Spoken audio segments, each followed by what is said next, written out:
Welcome back. Odisha రాజకుటుంబానికి చెందిన హరిముకుంద పండా తల్లి పేరు హరి విష్ణుప్రియ. పండా నిత్యం దైవ ధ్యాసలో ఉంటూ దాన ధర్మాలు చేస్తుంటారు. ఆమె ఒక్కగానొక్క కొడుకు హరిముకుంద పండా. 12 ఏళ్ల కిందట ఆయన మోకాల నొప్పులతో బాధపడుతూ తిరుమల వెంకన్న దర్శనానికి వెళ్లారు. కానీ స్వామి దర్శనం సంతృప్తికరంగా జరగలేదని తల్లి వద్ద చెప్పుకొని బాధపడ్డారు. తల్లి ఇచ్చిన ఆదేశంతో శ్రీకాకుళం జిల్లా పలాసలో 12 ఎకరాల ప్రాకారం 7 ఏళ్లుగా సాగుతున్న నిర్మాణం, తిరుమల నుంచి తెచ్చిన ఏకశిలా విగ్రహం వెరసి ఓ భక్తుడి కళ నెరవేరుతోంది. వెంకటేశ్వర స్వామిపై తన దైవ శైలిలో భక్తిభావం చాటుకుంటున్న హరిముకుంద పండాతో మా ప్రతినిధి Soumya face to face. Tirumala Tirupati శ్రీవారి దర్శనం కోసం నిత్యం కొన్ని వేల మంది భక్తులు వెళ్తూ ఉంటారు. అయితే భక్తుల తాకిడి ఎక్కువగా ఉండేటప్పుడు చాలా మంది భక్తులకి తనివి తీరా దర్శనం జరగదనే చెప్పుకోవచ్చు. అయితే అందులో చాలా మంది భక్తులు మళ్ళీ వస్తామని సంతృప్తి పడుతూ వెళ్ళిపోతారు. కానీ శ్రీకాకుళం జిల్లా పలాసకి చెందిన హరిముకుంద పండా అనే భక్తుడు కూడా 10 ఏళ్ల క్రితం అదే విధంగా శ్రీవారి దర్శనానికి వెళ్లారట. అయితే అక్కడ ఆయనకి దర్శనంలో ఆలస్యం జరిగింది. అంతేకాదు దర్శనం జరగలేదు. దీంతో కలత చెందినటువంటి మనసుతో హరిముకుంద పండా తిరిగి సొంత జిల్లాకి వచ్చేశారు. వచ్చిన తర్వాత ఈ విషయాన్ని తన ఇంట్లో తన అమ్మగారితో చెప్పిన తర్వాత వాళ్ళ అమ్మగారు దేవుడు ఎక్కడైనా ఒకటే కదా, ఆ తిరుమల శ్రీవారికి పోలినటువంటి ఆలయాన్నే మన ఇంటి వద్దనే మన పలాసలోనే నిర్మిద్దాం అన్నారంట. అన్నదే తడు నేటికి 10 ఏళ్లుగా ఆ ఆలయాన్ని ఇంకా నిర్మిస్తూనే ఉన్నారు. అయితే ప్రస్తుతం ఆలయం దాదాపు నిర్మాణం కూడా పూర్తి చేసుకుంది. ప్రస్తుతం మనమైతే ఆ ఆలయంలోనే ఉన్నాము. చూస్తున్నారు కదా, ఎక్కడ చూసినా సరే చుట్టూ దేవతామూర్తుల విగ్రహాలతో ఆలయం అంతా కూడా కన్నుల పండుగగా ఉందని చెప్పుకోవచ్చు. ప్రస్తుతం తిరుమల పోలినటువంటి ఆలయాన్ని నిర్మిస్తున్నటువంటి హరిముకుంద పండా గారు మనతో పాటు ఉన్నారు. నమస్తే హరిముకుంద పండా గారు, మీ వయసు ఇప్పుడు 94 ఏళ్ళు ఉంటాయా? చెప్పలేమమ్మా ఎన్ని ఏళ్ళు ఉందో కరెక్ట్ నాకే తెలియదు. అది ఎవరు అంటారు 93, 90 ఎలాగంటారు నాకు తెలియదు, కరెక్ట్ నాకు తెలియదు. ఈ రోజుల్లో సొంత ఇల్లు నిర్మించాలంటేనే చాలా కష్టాలు పడతాము. అలాంటిది మీరు తిరుమల తిరుపతి దేవస్థానాన్ని పోలి ఉన్నటువంటి గుడిని ఇక్కడ నిర్మిద్దాం అనుకుంటున్నారు. అసలు దానికి ఫస్ట్ కారణం ఏంటి? నేను పిల్లప్పుడు చిన్నప్పుడు తిరుపతి వెళ్తుండేవాడిను. పెద్దవాడిని అయిన తర్వాత నా అగ్రికల్చర్ లో దిల్లు ఉండిపోయి తిరుపతి సరిగ్గా వెళ్ళడం లేదు. వయసు అయిపోయింది, 80 సంవత్సరాలు దాటిపోయిన తర్వాత వెళ్ళి ఒకసారి దర్శనం చేస్తానని వెళ్తే అక్కడ నాకు దర్శనం అవ్వలేదు. అక్కడ లోపలికి వెళ్ళిన తర్వాత వాళ్ళందరూ అక్కడ దర్శనం చేయించలేదు. ఆ బాధతో నేను వచ్చాను. మా ఇంటికి వచ్చి మా అమ్మగారికి ఇలా చెప్పాను, దర్శనం కాలేదు, చాలా కష్టపడ్డాను. అయితే గుడి ఇక్కడ మనం నిర్మించవచ్చు కదా, మన జాగాలో ఉన్న మనం కొంత జాగా ఇచ్చి దేవుడి గుడి నిర్మిస్తా ఉన్నారు. దానికి అలాగే అని చెప్పేసి ఇక్కడ 12 ఎకరాలు 40 సెంట్లు ఇచ్చాం. ఈ దానిలోపు గుడి నిర్మిస్తున్నాం అంతే.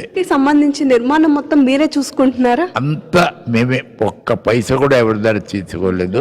ఏం డొనేషన్ ఏమి లేదు. మా సొంత డబ్బుతో మా సొంత పని చేసుకొని మేము నిర్మిస్తున్నాం. అంతేగాని ఎవరి దగ్గర పైసా తీసుకోలేదు. ఈ రోజుల్లో అవసరం ఉంటే కుటుంబ సభ్యులనే పట్టించుకోవడం లేదు. అలాంటిది మీరు ఇంత దాతృత్వంతో ఇన్ని కోట్లు ఖర్చు పెట్టి గుడిని నిర్మిద్దాం అనుకుంటున్నారు, ఎందుకని? అంటే తిరుపతి చాలా మంది వెళ్తామమ్మా. మన దైవం వెంకటేశ్వర స్వామి అంటే మన అందరి ఇలా దైవం, అందరి రాష్ట్రాన్ని వెళ్తాం. ఎవరి దర్శనం అవదు. అక్కడ ఒక టికెట్ 300 రూపాయలు, 270 రూపాయలు టికెట్లు తీసుకొని రోజంతా క్యూలు నిలబడిపోయి నానా అవస్థలు పడి లోపలికి వెళ్తే దర్శనం అవదు. వెంటనే పంపిస్తారు. దర్శనం అవ్వాలంటే ఎంపీలు, ఎమ్మెల్యేలు, మినిస్టర్లు రికమెండేషన్ ఉన్నారు. అందరికి ఎక్కడ ఉంటుంది అంత రికమెండేషన్?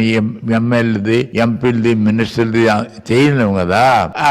ఎవరి సైడ్ దర్శనం కాదు. ఎంత డబ్బు ఇచ్చి టికెట్ ఇచ్చి వెళ్ళినా లోపుకి వెళ్తే పదండి వెళ్ళిపోండి అని బయట పంపిస్తారు. చాలా కష్టం. ఎవరి దేవుడి దర్శనం అవ్వదు. ఆ గుళ్ళపు దీపాలు ఉంటాయి, ఈ లైట్లు పెట్టరు, లైట్లు పెట్టి దీపాలతో గుడి ఉంటది. ఆ దీపం వెళ్తే కనబడదు, లోపు వదలరు. చాలా కష్టం. తిరుపతి దేవుడి దర్శనం అవ్వదు. అదే మా అమ్మగారు అన్నట్టు ఇక్కడ గుడి నిర్మిస్తాము. మన జాగాలంటే మేము మా జాగాలో ఇంత జాగా ఇచ్చి ఇక్కడ నిర్మిస్తున్నాం. ఇక్కడ అందరు దర్శనం చేసుకోవచ్చు. భక్తులు ఎవరు తిరుపతి వెళ్ళిన వాళ్ళు వెళ్తారు, ఇక్కడ దర్శనం చేసుకున్న వాళ్ళు చేసుకుంటారు. ఇంకెవరి దగ్గర పైసా చందా ఏం తీసుకోలేదు. ఈ గుడి కోసం మా సొంత జాగా, మా సొంత డబ్బులతోనే మేము కడుతున్నాం.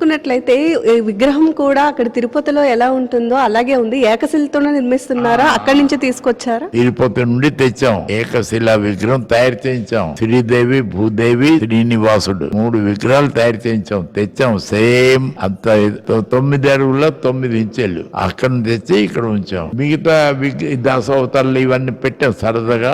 ఆలయంకి వచ్చిన వాళ్ళు అందరు చూస్తారని. అది పాలరాత్రి జైపూర్ లో తయారు చేయించాం. రాజస్థాన్ అన్ని మంచి విగ్రహాలు తయారు చేయించాం. దశావతారాలు అన్ని. అవి అమ్మగారు అందరు దర్శనం చేస్తారు, ఇదిగా ఉంటుంది అని అవన్నీ పెట్టాం. చూసుకుంటే తిరుపతిలో చాలా వరకు నిత్య అన్నదానం జరుగుతుంది, అదే విధంగా చాలా ఇవి జరుగుతాయి. ఇక్కడ కూడా అదే విధంగా హోమాలు, యజ్ఞాలు, నిత్య అన్నదానాలు జరుపుతారా? అది నిత్య అన్నదానం చేయడానికి ఇప్పుడు అన్ని ఆలోచిస్తున్నాం. అది 11:30 నుంచి 1 గంట వరకు చేయాలి, అన్ని ఏర్పాట్లు చేస్తున్నాం. ఇంకా ఏర్పాట్లు అవ్వలేదు. దానికి అన్నం మిషన్, లడ్డూలు మిషన్ ఇవన్నీ తేయడానికి అన్ని ప్రయత్నం చేస్తున్నాం. ఎంతవరకు అవుతుందో చెప్పలేము అమ్మ, చెప్పలేము. కానీ నిత్య అన్నదానం, నిత్య దేవుడు ప్రసాదం ఇవ్వడానికి అన్ని ప్రయత్నం చేస్తున్నాం. దీంతో పాటు మీరు చాలా మంది పేదవాళ్ళకి, వికలాంగులకి ప్రతి సోమవారం సేవా కార్యక్రమాలు చేస్తారని కూడా విన్నాము. దీని మీద ఏం చెప్తారండి?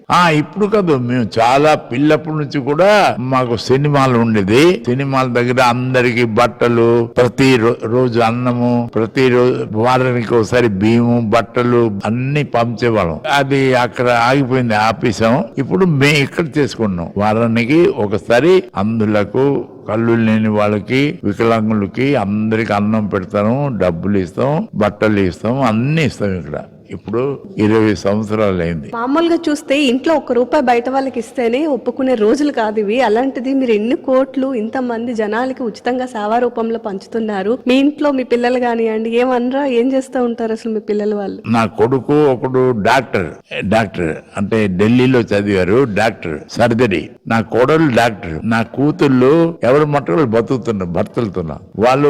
వాళ్ళకి డబ్బులు ఏమో అలా అడగరు, వాళ్ళు ఏదో కూడా చేసి బతుకుతున్నారు. నాకు వచ్చిన డబ్బులన్నీ గుడి పనికి, గుడికి, బీదలకి. నా కొడుకు కూడా ఒక పైసే ఉన్నాం, నా కోడలికి ఒక పైసా ఎవరికి ఉన్నాం. అంత బీదలకి, గుడికి, బీదలకి అన్నదానంగా అన్ని పెడతాను. ఎవరు ఏ కూతురి పైస లేదు, ఏమనరు. ఇవి చూసుకొని వాళ్ళు ఊరుకుంటారు. మనం మంచి పని చేస్తున్నాను కదా, నేను ఏదో చెడ్డ పని చేస్తే అది చూస్తున్నారు, వాళ్ళు ఏమనరు. మీరు ఇంత ఖర్చు పెడుతున్నారు, ఇంత డబ్బులు ఉన్నాయి, ఇన్ని మంచి సేవా కార్యక్రమాలు చేస్తున్నారు, ఎంతో మంది భక్తుల కోసం ఈ గుడిని నిర్మిస్తున్నారు. మీరు మాత్రం ఒంటి మీద చిరిగిపోయిన బనీను చొక్కాతోనే ఉంటున్నారు, ఎందుకని? మా అమ్మకి అలా ఉంటే ఇష్టం. మా అమ్మ ఏంటంటే ప్రతి ప్రజలకి కొందరి బట్టలు లేవు, చిల్కి బట్టలు, మనకెందుకు పట్టు బట్టలు, దీంతోనే ఉండంటది. నేను ఉంటాను. అది మా అమ్మగారు.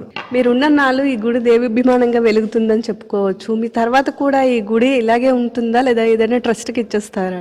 లేదు, మా వాళ్ళు అందరూ ఉన్నారు కదా, నేనున్న తర్వాత కూడా నడిపిస్తాను, నాకు ఆశగా ఉంది. మా పిల్లలందరూ ఉన్నారు, కానీ అది నడుస్తుందో లేదో నేను చెప్పలేను. అది ట్రస్ట్కి ఇచ్చవచ్చు, లేకపోతే ఏ కోవులకి ఇచ్చవచ్చు, ఎవరికి ఏం రాయలేదమ్మా. వచ్చిన డబ్బులు ఖర్చు పెడుతున్నాం, జాగాలు అమ్ముతున్నాం, ఖర్చు పెడుతున్నాం. ఏదైనా జాగా మనకి డబ్బు చాలిపోతే జాగా అమ్మిస్తున్నాం. ఈ ఎస్టేట్ లో జాగా ఈ గుడి కింద ఖర్చు పెడుతున్నాం. ఈ గుడి కోసం డబ్బు కావాలి కదా, ప్రతి అన్నం అన్ని చేయాల. నా సొంత జాగాలు అమ్ముతున్నాం. సొంత జాగాలు అమ్మి ఇప్పుడు ఒక 5-6 కోట్లు ఉంచున్నాం. ఇంకొద్ది డబ్బులు ఉంచి దానిలో వచ్చిన డబ్బులన్నీ బీదలకి అన్నదానం చేయాలని. నాకు అద్దిళ్ళు అన్ని వస్తుంది, అవి బీదలకి అన్నదానం, తర్వాత బీదలకి గుడ్డి వాళ్ళకి అందరికి ఇవ్వాలని నా కోరిక. ఎప్పుడెప్పుడు అని చాలా మంది భక్తులు ఎదురు చూస్తున్నారు. ఈ గుడి ఎప్పుడు ఓపెన్ అవుతుందో, ఎప్పుడు దర్శనాలకి అనుగుణంగా ఉంటుందని. ఎప్పుడులోగా ఈ గుడిని ఓపెన్ చేస్తారు? 5 రోజులు ప్రతిష్ట అవుతుంది. ఆ తర్వాత కంటిన్యూ గుడి నడుస్తుంది. ఈ నెల ప్రతిష్ట.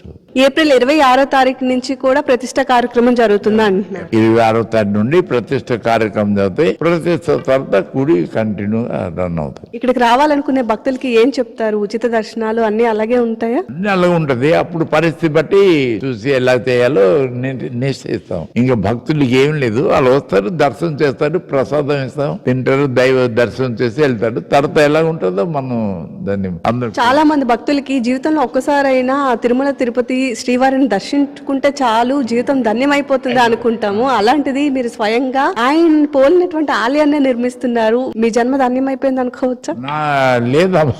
లేదు, అలాగే లేదు. స్వామి ఆలయం నిర్మిస్తాము, అందరు చూసి భక్తులు ఆనందిస్తారు, అందరు బాగుంటారు అని చేస్తున్నాం. అంతేగాని నా జన్మ ఎటైపోలే, నాకేమి లేదమ్మా. నా జన్మ ఇంకేమైపోలా, ఏ కోరిక ఏమి లేదు. భక్తుల కోసం చేస్తున్నాం, భక్తులకి అన్ని ఇస్తాం, బీదలకి అన్ని ఇస్తాం. అంతేగాని నేనేటి అయిపోవాలి, నాకు ఏ కోరిక లేదు. నేను ఏమవ్వాలో నా తల్లి తెలుసు, నా అమ్మ తల్లి మహాలక్ష్మి మహాకాళి అది తెలుసు. నాకేం చేయాలో అది తెలుసు. విన్నారు కదా హరిముకుంద్ పండా గారు చెప్తున్నటువంటిది. ఎంతో మంది భక్తుల కోసం ఈ డిసిషన్ తీసుకున్నాను అంటున్నారు. అయితే ఎంతో మంది భక్తులు తిరుపతి వెళ్ళినప్పటికీ అప్పట్లో తిరుపతిలో దర్శనాలు చాలా బాగా అయ్యేవని, కానీ ఈ మధ్య కాలంలో చాలా వరకు విఐపీల యొక్క రికమెండేషన్స్ ఉంటే తప్ప సాధారణ భక్తులకి తిరుపతిలో ఎలాంటి దర్శనాలు జరగట్లేదని చెప్పి అలా మనస్తాపం చెందే ఈ గుడిని నిర్మించాలి అనుకున్నాను. ఎంతో మంది శ్రీవారి భక్తులకి ఈ గుడిని కానుకగా ఇవ్వాలి, అదేవిధంగా వాళ్ళకి అందుబాటులో ఉంచాలి అనుకున్నాను కాబట్టి ఈ నిర్ణయం తీసుకున్నాను అంటున్నారు. అనుకున్న విధంగానే గుడిని పూర్తి చేశారు. అయితే ఈయన యొక్క గొప్ప మహోన్నతమైన వ్యక్తిత్వానికి మాత్రం ప్రతి ఒక్కరూ కూడా సలాం చెప్పక తప్పదని చెప్పుకోవచ్చు. ఎందుకు అంటే ఎలాంటి స్వార్థం లేకుండా, ఎలాంటి స్వార్థాన్ని ఆశించకుండా 10 మంది కోసం ఆలోచించి ఇంత గొప్ప నిర్ణయాన్ని తీసుకున్నారు. గుడి మాత్రమే కాదు, ప్రతి వారం ఎన్నో సేవా కార్యక్రమాలు చేసి ఎంతో మంది పేదవాళ్ళకి కానివ్వండి లేదా వికలాంగులకు కానివ్వండి తన వంతు సాయాన్ని చేస్తూ ముందుకు వెళ్ళిపోతున్నారు. ఇలాంటి వ్యక్తి ఇప్పుడు ఉండేటటువంటి సమాజంలో ప్రతి ఒక్కరికి కూడా ఆదర్శం అనే చెప్పుకోవచ్చు.